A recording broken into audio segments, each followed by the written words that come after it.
I thought you could only eat noodles hot, but you can eat them cold and they're better. Today we're making cold soba noodles, one of the most refreshing things you can have. I'll show you how to make our dipping sauce, how to cook our noodles, and I might have accidentally stabbed myself towards the end of this video. Ow! This is one of the easiest and most satisfying recipes you can make, so follow along and let's get to cooking. Okay, so the first thing we're gonna make for our soba noodles is our dipping sauce, and we gotta make a dashi. Which, don't worry, it's super simple to make, and it's even more simple if you're using one of these little dashi packets. Now in a pot, we're gonna pour in 350 grams worth of water, and be sure to use a small pot because it's only 1.5 cups and a big pot's kind of excessive. I am gonna try to transfer that into a smaller pot, but I'm gonna spill it all over my induction burner. Off to a fabulous start. Also, fun fact, I found out my induction burner doesn't work for either of my pots, so we're gonna just get rid of that and go back to the old school method.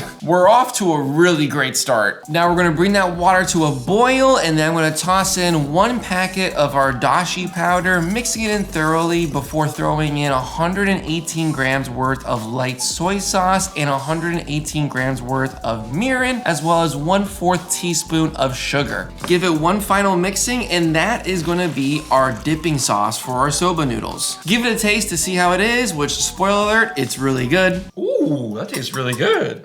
Ooh. Now this is supposed to be a cold dipping sauce, so we're gonna put it in our freezer to cool down while we prep the rest of our ingredients. We're gonna be doing all of our cutting work while it cools, and I would also like to mention that this recipe is not actually mine. I got it from a website called Serious Eat, and the author behind it is named Chi Wang, so I'll link it down below in case you guys wanna check it out. Now to prep our veg, we're first gonna cut 1 to 2 green onions. I'm gonna cut off the root and then split it in half, separating the whites from the greens. I'm then gonna chop the whites normally as you would, and I'm gonna chop the greens as well, keeping them separate still. The whites are good for putting in our dipping dashi, and the greens are good for topping our noodles. Also, I noticed that when I was cutting the green onions, I saw this little gelatin-like substance kind of come out of them. I Googled it, it's normal, I just never seen it before, but apparently it's like a gelatin-like natural sap. Fun fact. The next thing we're gonna chop is our nori. Now I didn't buy whole nori sheets, I instead bought these little mini seasoned nori packets just for the fun of it. But I'm gonna give it nice vertical slices like so that way we have some nice little nori toppings for our noodles. Now the next thing we need to prep is our radish, which is purely decorative, so it's optional, but I'm gonna slice the tip off and then grab my favorite finger slicer, a mandolin. I'm gonna put it at a thin setting and then run our radish through it, giving us nice little radish slices.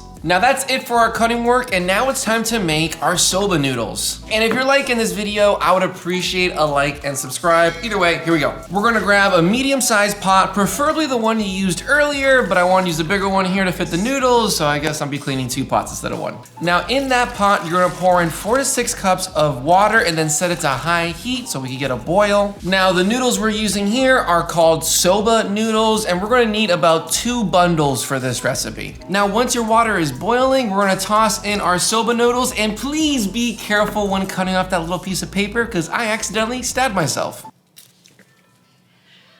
Ow! Stabbed myself a little bit. I stabbed myself. I've been stabbed. Very tiny stab wound. Now we're gonna toss our soba noodles in our water and bring it back up to a boil for 3 minutes. Once the 3 minutes have passed, I'm gonna test one of the noodles, and I feel like the texture is perfectly dialed in right here. So now we're gonna throw it in a strainer and then wash cold water over it. You wanna stop the cooking as soon as possible, which the cold water helps, and plus, these are cold noodles, not hot noodles, so you need to cool them off either way. And now it's time to plate our soba noodles. I'm gonna throw them down the middle of our plate, trying to swirl it with my tongs. Did not do a great job, but whatever. From here, I'm gonna hit it with a sprinkling of some sesame seeds, followed by a few of our green onions, and then topping it with our sliced nori. I'm also gonna put a little decorative rim of beets just for decor, and then I'm gonna pour our dipping sauce next to it in a bowl. Throw in the whites of the green onions in that bowl as well, but I accidentally forgot here. And now you have a beautiful soba noodle dish, nice and refreshing. Dip it in the sauce and then take a bite out of it and just relax. Only thing we gotta do now is taste it. All right, this is an absurd amount of soba noodles, but let's give it a shot. Super good. Soba good. Okay, this is actually way better than I thought it would be. It's super refreshing and light, perfect for a hot, sunny day. Highly recommend you guys give this a shot. If you like this video, please hit the like and subscribe button. If you want to see another Asian style video, I'm linking my chicken katsu video, which is phenomenal. Thank you so much for watching. Have a wonderful rest of your day.